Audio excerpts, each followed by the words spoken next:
The two big storylines for the Philadelphia Eagles organization heading into this offseason and throughout this offseason were, what the hell is Chip Kelly doing? And is this team going to end up with Marcus Mariota? Well, we found out that at this point in time, they don't have Marcus Mariota, but we also still haven't gotten the answer to what the hell Chip Kelly is doing. Now, look, when it comes to this draft class for the Philadelphia Eagles, it's hard in a lot of ways for me not to grade it solely based off of the fact that they failed to get their guy. If you believe that a guy like Marcus Mariota is that quarterback that can deliver you a championship, then you would think it would be incumbent upon you to do everything humanly possible and then some to ensure that you get it. And based off of some of the moves that Chip Kelly had made during the offseason via free agency and trade, the one thing you would have thought it maybe did was put him in a situation where he did have enough flexibility to throw together a combination of picks and players to be able to go up and get a guy like Mariota, to work out something to where he could go get his guy. And it ultimately didn't happen. Now, what does that mean for the Philadelphia Eagles long term? Who knows? But at the end of the day, the Eagles had one mission clearly heading into this 2015 NFL draft. And I think we all know this no matter what is said. And they failed the objective. So in some ways, that could instantly make the Philadelphia Eagles draft performance in 2015 a failure as well, which I think is a little narrow-minded, because ultimately if the Titans had priced the pick so exorbitantly, ridiculously, that it was impossible for the Eagles to move up, there was just no way it was going to happen, and it's just that simple. But when you look at this Eagles draft, they were in a situation where they had spent a lot of money on moves in free agency and made trades happen. So this is a team that chose to use those avenues to address a lot of holes on their roster, which is usually a formula for disaster, which means, at least if nothing else, that it opened up the possibilities for what the Philadelphia Eagles could do in terms of the NFL draft.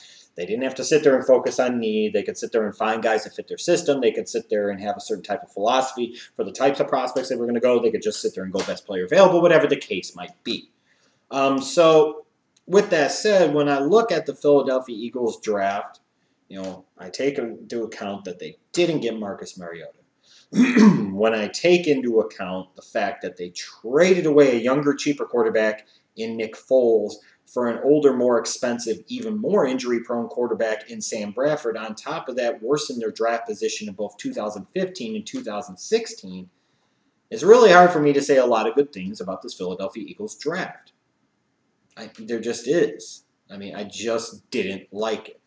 Now, I know a lot of people are a fan of Nelson Agholor, the wide receiver from USC, and I know last year I thought it was ridiculous when it came to Marquise Lee, where a lot of people were suggesting that he was a product of the system and everything else, and I said that shouldn't matter, and I somewhat still stand behind that, but I do find it funny now that I'm sitting there in part and questioning Nelson Agholor as a top 20 pick in this year's draft, especially considering the system that he came from and the program that he came from at the position he came from, and there are a lot of other people that seem to all of a sudden like this particular pick. I don't know, it's hard for me to understand, it's hard for me to really get.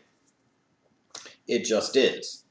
Now, of course, I'm sure a lot of people that actually believe in the Stephen A. Smith, LaShawn McCoy philosophy of Chip Kelly is racist thought he was going to be spit shining a stainless steel swastika and donning his white hoodie as he was sitting there making this picks, and it was going to be white power all the way through, but it wasn't, as you could see by the fact that the majority of the Eagles' picks were black, whatever the case might be. Now, they'll move on from that.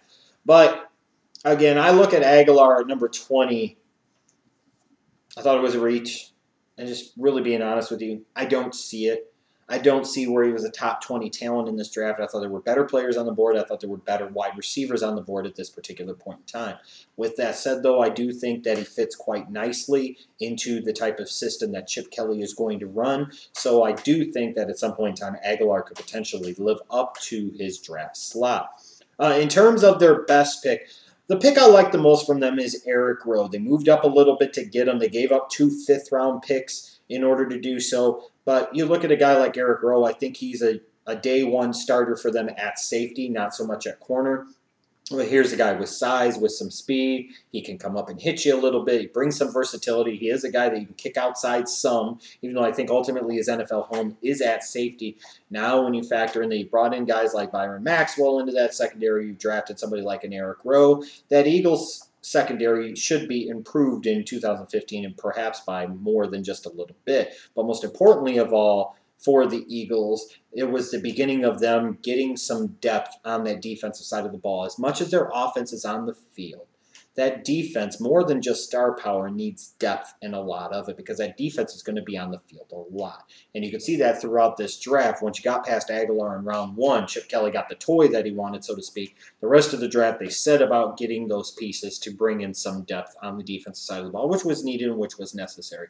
Now, in terms of a pick that could surprise is JaCorey from Kansas. I don't know if he's a starting outside corner at the NFL level, but here's a guy that I'm surprised did last all the way to round number 6. I thought he was going to be a 4th-round pick at the very, very worst. I think he's an NFL player, and I think he's a productive NFL player and a solid role player at the NFL level for quite a while. So I think he's a guy that could outperform quite a bit his draft position. In terms of the second guessing, though, there's several things to me to second guess about this Eagles draft. Jordan Hicks in round 3, I don't know about all that. You look at the fact they weren't able to get Marcus Mariota, that they are actually sticking with Sam Bradford like they believe Sam Bradford can actually lead them to a championship. Furthermore, on top of that, they worsened their draft position this year and next year as part of a Sam Bradford deal.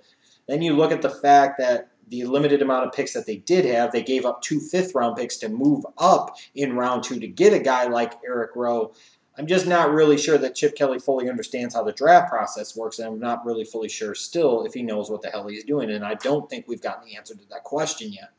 There's a lot of things for me to second guess. I thought Agholor was a reach at 20.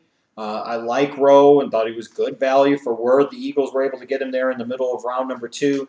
But Jordan Hicks, I don't know. You didn't have a 4th-round pick because of the Bradford deal. You gave up 2 5th-round picks in order to move up to get Rowe. So it's not a banner performance by Chip Kelly and that Philadelphia Eagles front office in this draft at all. I thought it was a C-, D+ type of effort. They didn't get the guy they wanted, and then they gave up valuable picks for the next 2 drafts, worsening their position in order to get an older, expensive, injury-prone Sam Bradford. What is Chip Kelly doing? Who the hell knows?